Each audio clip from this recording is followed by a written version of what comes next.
We're so used to the things our body does to keep us alive each day that we barely ever think about the mechanisms of sleeping, talking, breathing, or even blinking. But what would happen to your body if you stopped doing each of these things all of a sudden? How long would it be before it became a problem? Not that I've ever considered taking some sort of vow of silence, but I do sometimes wonder what would happen if I just stopped talking altogether. Would I lose my voice forever at one point? Let's look at what specialists at Columbia University have to say. First of all, our vocal cords are muscles, so they do need a workout every now and then to stay in shape. If you stopped speaking, these muscles would start to get weaker after a while. As a result, your voice would become quieter, and its pitch would get higher. Even worse, this might make it sound hollow, and basically, it would be harder for you to speak overall. In a way, it's one of those situations where if you don't use it, you lose it. Well, kind of. Luckily, breathing and eating would enter into the equation here. These processes would keep your muscles in some shape. Plus, no matter how long you kept silent, it wouldn't do any permanent damage. And once you started using your vocal cords again, your voice would be back. We all know what might happen if we stopped washing. We'd smell. But let's look at it from a scientific point of view. How about an experiment where a person stopped showering for a whole year? Depending on its type, a person's skin would initially become either extremely oily or very dry. The oiliest parts of their body, like behind the ears and the neck, would collect dust and pollutants and even change color. As for their head, it would get very itchy because of all that skin buildup. And after such a long time of not having a proper cleaning routine, it could take weeks to get the skin back to normal. It may sound like a vacation of sorts, but let's look at what would happen if you never got out of bed.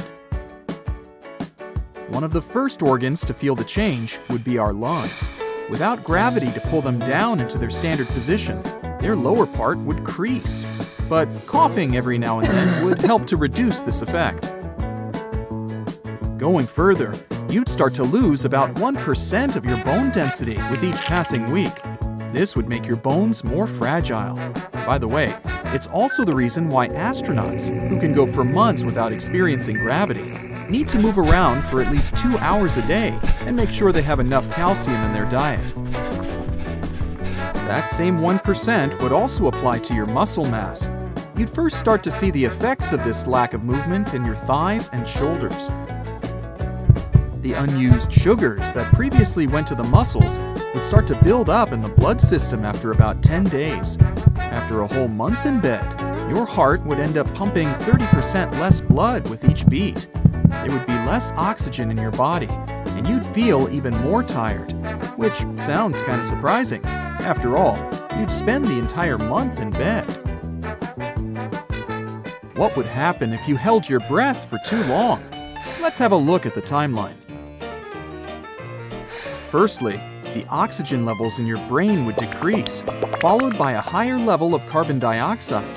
Usually your body gets rid of this gas pretty fast when you breathe out. After about 60 seconds, the cells in your body would start to behave differently than they normally do. All body parts would be affected by the sudden change. Your heart would start to beat irregularly. If you didn't begin to breathe even at this point, you'd most likely end up fainting. Similar to so many other mammals, we humans have a diving response. This is a built-in automated mechanism that you come equipped with. It makes sure that your brain always has enough oxygen, even in an emergency situation. This diving response starts working extra hard every time your face ends up in the water, but it can happen on dry land as well. Its main aim is to make sure your brain continues functioning, no matter the cost. So, it orders your body to redirect all the blood from non-essential body parts, like legs or arms, to the brain. Now, what would happen if you stopped blinking? Or if you didn't blink frequently enough? Firstly, your corneas would likely increase in size. The cornea is the only part of your body that doesn't have a blood supply, but it still needs oxygen to function properly, and it gets it straight from the air. By the way, that's the reason why your cornea swells up, just a bit, when you sleep, but it goes back to normal in the morning. Then, your eyes would probably start to dry out because the tear film wouldn't get restored. What does this mean? Mostly some pain and blurry vision. Blinking also helps with removing all dirt and dust from your eyes. And if you stop moving your eyelids, things would most likely get stuck in your eyes and cause serious damage. We take chewing for granted, don't you think so? But come to think of it, it's the first stage of digestion. Chewing helps your stomach to process the food you eat more easily by breaking it into smaller parts. Chewing less, or not at all, should you ever resort to a full liquid diet, might cause harm not only to your digestive system, but, surprisingly, to your jaw muscles as well. Without regular chewing movements, your facial features would change pretty soon. Chewing also lets your stomach know when it's time to increase its acidity so it can process food better. Your senses are a huge part of your day-to-day lives, and here's a neat trick that the human brain can do. When one sense is lost or damaged, another can become much more heightened. People with bad eyesight may be able to hear better, while those who have problems with their hearing might have some sort of enhanced vision. Recent research has shown that the brain can actually remodel itself, giving more power to other senses when one is damaged or missing. They noticed this in microscopic roundworms. They have a peculiar behavior when they have a poor sense of touch. Then, their sense of smell becomes super sensitive, and they manage to seek out food sources with a very faint scent. Similarly, some visually impaired people have something in common with bats. Such people basically learn to use their boosted hearing to navigate the world more efficiently. They make a series of rapid clicking noises. This is just how bats use their built-in sonar to find their way when there's no light. Your brain is home to 86 billion neurons. It shouldn't come as a surprise that it also has some sort of a backup plan when some of its parts fail, right? But then there's another question. Why aren't our senses heightened from the very beginning? I mean, we're obviously born with this capability, so why don't we just activate it by default? The explanation is a bit complex. Mostly, it all comes down to your body's inability to work really hard for extended periods of time. To be more precise, your body is always looking to obtain and maintain a certain balance in order to function properly. When one sense is deprived, another needs to be sharper. More so, all these changes in our senses, depending on the circumstances, appear to be reversible. This yet again illustrates the human body's need to function in harmony. Some people even see colors as letters and numbers, or hear them. Those who live closer to the Arctic Circle can name different shades of snow, because that's what they see all the time. To others, it's just white. Some languages only have general names for colors. For example, dark stands for cool hues like black, blue, and green. Colors like white, red, orange, and yellow are all called warm. Your eye processes more variations of warmer colors than cooler ones. There's a tribe in Australia who describes texture, the function of an object, and how it feels instead of its color. They don't have any names for colors at all. The Kandoshi, who live on the banks of the Amazon River in Peru, don't have a word that would describe the very concept of color. Instead, the name of some yellow bird will be used to describe the yellow color. Any ripe fruit will stand for red, and unripe fruit for dark green. A lot of people lose their ability to perceive some colors as they get older. By around the age of 70, their eye lenses become yellowish. This natural yellow filter they look through doesn't let them tell blue from purple and yellow from green. Half of your brain is hardwired to process visual information. a much smaller part is left to perceive flavor. That's why the color of food or drink can boost or curb your appetite. You'll always choose the reddest apple because your brain perceives it as the sweetest and ripest.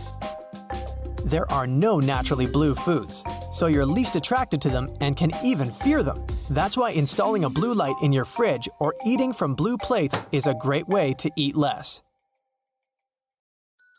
You'll always choose brighter foods and vegetables because they're associated with a richer flavor. Eating them makes you feel healthier and happier. Yellow can boost your appetite as you associate it with energy and excitement. White can trick you into eating more and paying less attention to what you're munching on. That's because white food seems more harmless in terms of calories. If you eat from a white plate, you're more likely to overeat as it makes your food look brighter. Your brain also remembers the color of food wrapping. If you put salt and vinegar chips into a cheese and onion package, you might not even notice the difference in flavor while snacking on them. Food companies know that you'll eat more of whatever they're selling when it comes in different colors and flavors. Red gives you courage and strength for physical work. Yellow makes you happier and more productive and confident. Green brings balance and harmony to the office environment. Your eyes also love this color. They don't need time to adjust to it. Orange gives you a sense of comfort and warmth, so it's perfect for an office lounge. Birds, fish, and many mammals see the entire color spectrum in all its glory, just like humans. For some animals, good color vision is crucial. Without it, they won't tell ripe fruit from unripe green fruit. Whenever we yawn, we use the muscles in our mouth and tongue, and the contact can squeeze some of the saliva-producing glands. As a result, we might squirt a tiny stream of saliva without even noticing it. I had a friend in college who could do it at will. It was impressive. It turns out that saliva is basically filtered blood. Blood is processed thanks to special glands, and special cells absorb its properties. After that, the blood becomes saliva. People with red-colored hair are 1% of all people. 2% are natural blondes.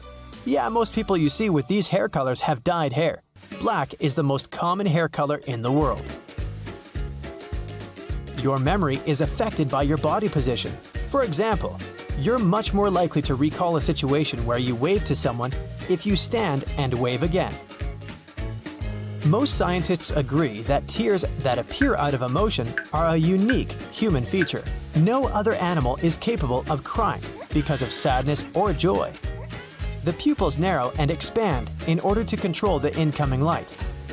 If there's a lot of light, they narrow the passage for light so as not to harm the vision. In the dark, the pupils expand to capture as much light as possible. The tongue has a lot of muscles, and some of them can strain only when you're learning a new language. A human bite almost always becomes infected because of all the bacteria that live in our mouth. In this sense, we're quite close to hyenas. Your bones are designed to be used a lot daily, and some of them can absorb 2 or even 3 times your body weight. That's impressive, but your teeth are even stronger. Even if you brush your teeth twice a day and never forget about mouthwash, your mouth still stays one of the dirtiest parts of the human body. Ugh! Millions of bacteria live inside it. The good news is that most of these bacteria are good for the body and protect it from bad bacteria and viruses. In the morning, you're taller than in the evening. While sleeping, you're no longer affected by the force of gravity, and your spine stretches. Too bad you become shorter by daytime, though. A roller coaster actually tosses your organs around, so you feel like your stomach's falling down. It's actually flipping inside your body. You think your fingerprints are the only unique thing in your body? Well, they're not. Your tongue print and your smell are also one of a kind. If anyone sniffs you, it's reason enough to get suspicious. If all your blood vessels were stretched into a single line, boy, that would hurt, but it would go around the earth more than twice. An impressive feat that you wouldn't see because, well, you can't live without your blood vessels. Toothache and headache are linked together thanks to the trigeminal nerve. It goes through the jaw right to the head, so that when you feel tooth pain, it usually goes hand in hand with that in your head. You lose calories doing literally anything. A healthy 8-hour sleep, for example, makes you lose up to 800 calories, And yes, you spend energy even while eating. A person can go without food for more than 20 days. However, if you don't sleep for 10 days, your body will simply stop functioning. Talking about sleep, the average person forgets 90% of their dreams. And maybe that's a good thing. Otherwise, imagine how crazy the world would have been. The color of your dreams is affected by the TV you watched as a kid. If you're of an older generation that watched black and white TV, you'll see monochrome dreams more often than not. If you're used to color television, your dreams will also be colorful. Out of every 10,000 people on Earth, one person has their organs mirrored or reversed from their usual and customary positions. That is, their liver would be larger on the left side and the kidney would be a bit superior to the left one. People with light-colored eyes, blue or green, are better at tolerating pain than those with dark eyes. Scientists think it might be related to melanin that affects the color of the eyes. The length of your foot is similar to that of your forearm. Don't believe me? Go check. I'll wait right here. Nah. We have 7 major holes in our bodies: our mouths, our ears, nose, eyes, and our, down under. Hey, we're Australian. G'day, mate. We're also a torus, if you dig geometry. A human ring, a donut, a life buoy, or even a bagel. Bagel. Don't forget the schmear. Seriously, counting the pores in your skin and the rest, there'd be millions of holes though. Trillions more likely. Holy cow, we're holy! Bodies throw thermal radiation off as a tiny amount of light. This light is 1,000 times less visible than normal light, so you're not a torch yet. Breathe in deep through your nose. Air only goes up one nostril at a time, and our nostrils take turns at it. Sharing is caring. Our brains tell us when our bodies hurt, but they can't feel pain themselves. There are no pain receptors in the brain. That feeling of your stomach rising is what actually happens. Hold on. Every human has a unique smell except for identical twins. They share the same DNA and the same smell. Our fingerprints aren't just for identifying us to the police if we've done something wrong. The ridges allow our skin to stretch to prevent damage and improve our sense of touch. When you're scared, you can become a lot stronger than you were before. Maybe not lift a car strong, but you won't feel pain or fatigue as quickly. You may have this rare body feature already and not know about it, since sometimes even an X-ray can't spot it. Most of us have 12 pairs of rib bones, which means we were born with 24 ribs. There are some folks, though, that actually have 25 ribs. Only 1 in 200 people have this rare extra feature, and it's called a cervical rib. It generally appears above the first rib, right at the base of the neck and above the collarbone. It's nothing to worry about, though. Most of the time, they're unnoticeable, and if ever painful, they can be safely removed. Do you know how huskies can sometimes have their eyes in different colors? Some people come equipped with this rare feature too. The medical term for it is heterochromia. The name comes from the ancient Greek word heteros, which translates to different, and chroma, which means color. People with this condition can either have complete, central, or partial heterochromia. The complete type means that the person has 2 completely different colored eyes, say one brown and one green. 2 different colors in the same eye are what specialists call central heterochromia. A person with a partial heterochromia has just a portion of their eye of a different color. You can either be born with this condition or get it, say after an injury. Still, it's extremely rare. Less than 200,000 people are diagnosed with it in the US. Either way, let's face it, it does look pretty cool. Speaking of eye color, want to try guessing what the rarest one is? I'll spare you the Google search. It's gray. Blue eyes may have been your first thought, and they are indeed already pretty rare. Only around 8 to 17% of the world's population have this eye color. When it comes to gray eyes, though, they're even more special. Less than 1% of people have them. This rare body feature is caused by a lower level of melanin in the eye's layers. If you're interested in meeting someone with gray eyes, your best chance is in Eastern and Northern Europe. Even rarer eye colors are red or violet, but these can sometimes be the result of different health conditions. There are people out there who have the superpower of seeing 100 million different colors without the help of any fancy gadgets. We see colors thanks to some cells in our eyes named cones. Most of us have 3 types of cones to help translate what we see into the colors that our brain is able to understand. However, specialists think that there's a small group of people called tetrachromats who have 4 types of these cones. So far, researchers have only been able to identify women with this condition. That little teardrop-shaped ball hanging in the back of your neck, you know, the one that helps with swallowing your food, is called a uvula. The name comes from Latin and translates to little grape. Surprisingly enough, around 2% of people are born with a bifid uvula, which means that this indispensable organ in them is either split or forked. You sure can surprise others with this cool feature of yours at parties. Joking aside though, people with this bifid uvula may sometimes have trouble eating, drinking, and speaking. They might also have issues with digesting food. Their speech may also sound a bit unusual, but this depends on how much the uvula is split. This particular body feature might not be the perfect trait when going on vacation, but it does allow people to do more with less sleep. They say that famous people like Nikola Tesla, Margaret Thatcher, and Winston Churchill had this super rare feature. This gene, called the DEC2 gene, helps with regulating our circadian rhythms. Those are the natural biological clocks that let us know when we should be sleeping or eating by making us sleepy or hungry. A person with this rare mutation can basically go through a normal sleep cycle in less time. They can feel rested even if they slept for only 4 to 5 hours. That's one superpower I definitely want to have. How about a gene mutation that gives you superhero-like bones? They're basically unbreakable. It also makes your skin less prone to aging. Yep, looks like with this feature, you can walk away from accidents unharmed and even withstand the flow of time. Some other people out there come with a very attractive feature, but it can go unnoticed, at least at first glance. They have a little something called distichiasis, which basically means an extra row of eyelashes. Just in case you're wondering about the medical aspects too, it results from a genetic mutation of a certain gene.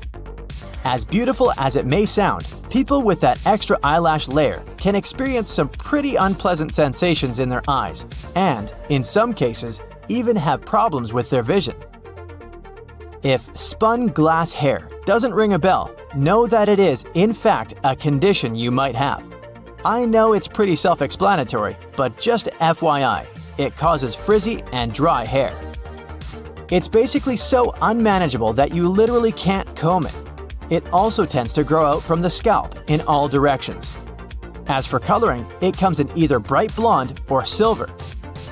Most of us have hair strands that are cylindrical. People with this condition have triangular or heart-shaped strands, or even flat altogether. It's extremely rare, with only 100 confirmed cases, but it does become more manageable with age. Most of us humans have evolved to have some specific traits depending on the area of the globe that we live in. But there is a group of people, specifically those that live in higher altitudes, that developed some pretty cool traits. Let me explain.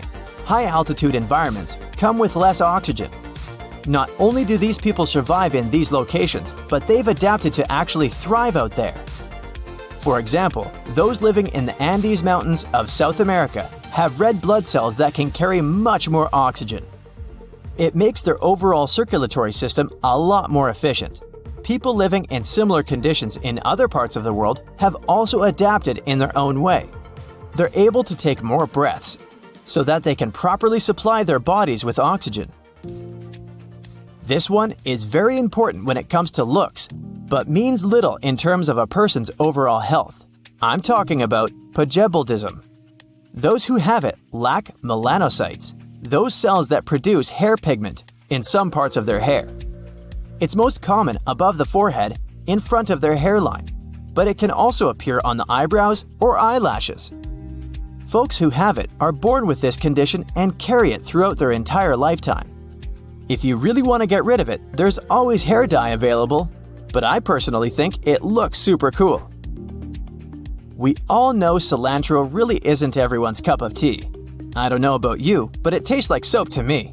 It turns out it's not actually a preference, but rather a gene that causes the plant to have this vile taste instead. A study performed on a group of about 30,000 people revealed that you can find a particular gene variant in people who say that cilantro tastes soapy.